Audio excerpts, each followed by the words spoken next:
Hello and welcome to SaltWire today for Tuesday, February 21st. I'm Scott Squires, in for Kate Walker.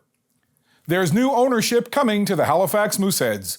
Bobby Smith, a former Montreal Canadiens forward and current majority owner, announced Tuesday he's selling the Halifax Mooseheads to an American businessman and investor, Sam Simon. Smith, who has owned the team for 20 years, will stay on to help with the transition.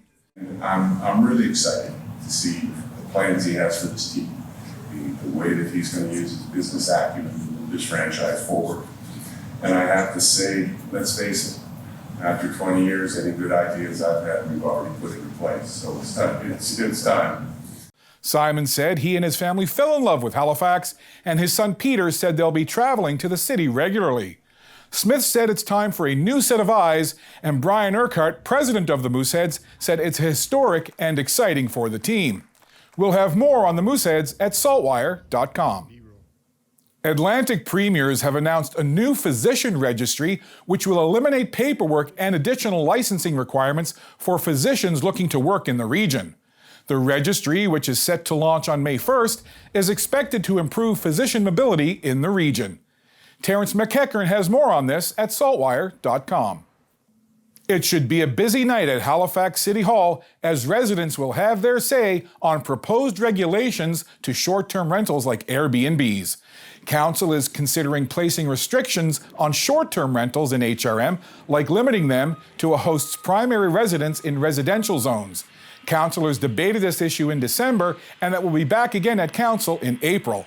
But tonight, the public is invited to share their thoughts before Council votes on the matter. Jen Taplin will have more on this story tomorrow at SaltWire.com.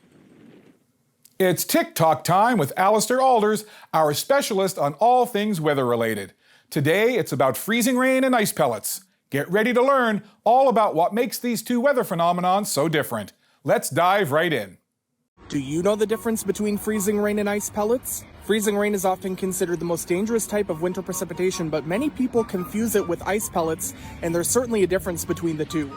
It all has to do with the temperature aloft down to the surface. Now, if there's a layer of warmer air, snowflakes will melt, but if there's an ample area of colder air, that will freeze into ice pellets, also known as sleet. Freezing rain, on the other hand, remains a droplet all the way to the surface, but when temperatures are below freezing directly at the surface, the water droplet freezes on contact. Now here's a photo I took of a heavy freezing rain event last winter. You can see the freezing rain is just caked on the trees and the power lines. A good way to tell the difference between freezing rain and ice pellets: if you see pellets bouncing off the ground, tapping against your window, it is more than likely ice pellets. Freezing rain is a liquid droplet until it freezes onto contact with surfaces, and that is why it's so dangerous. We'll check back in with Alistair later in the show. The 104-ton steam locomotive CNR 7260, built in 1906, has returned to the Middleton Railway Museum. Its 117-year journey includes service in Bridgewater, Pictou, Truro, and other maritime locations. The donation from the Nova Scotia Museum of Industry also includes a tender and turntable from Bridgewater, reuniting them after decades apart. The museum's other steam locomotive, CNR 1274, has been a popular attraction since arriving in December 2020.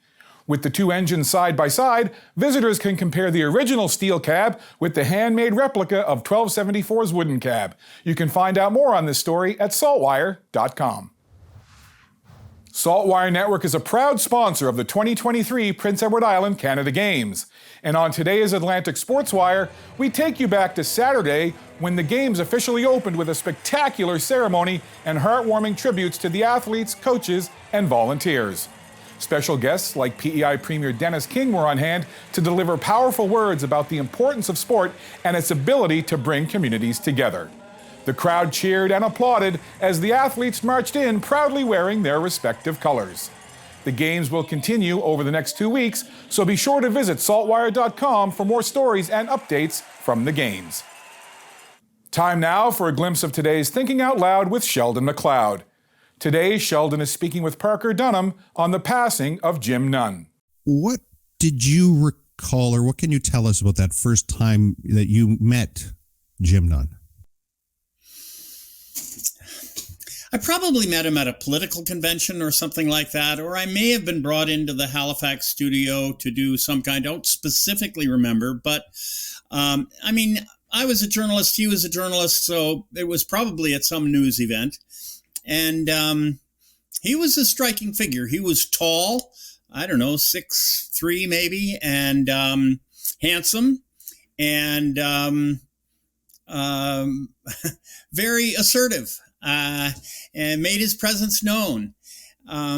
He had a cheekiness in his interviews that you don't see much of today. You see a lot of people, present company accepted, of course, who do a lot of preening on air, a lot of virtue signaling on air, a lot of playing to the peanut gallery.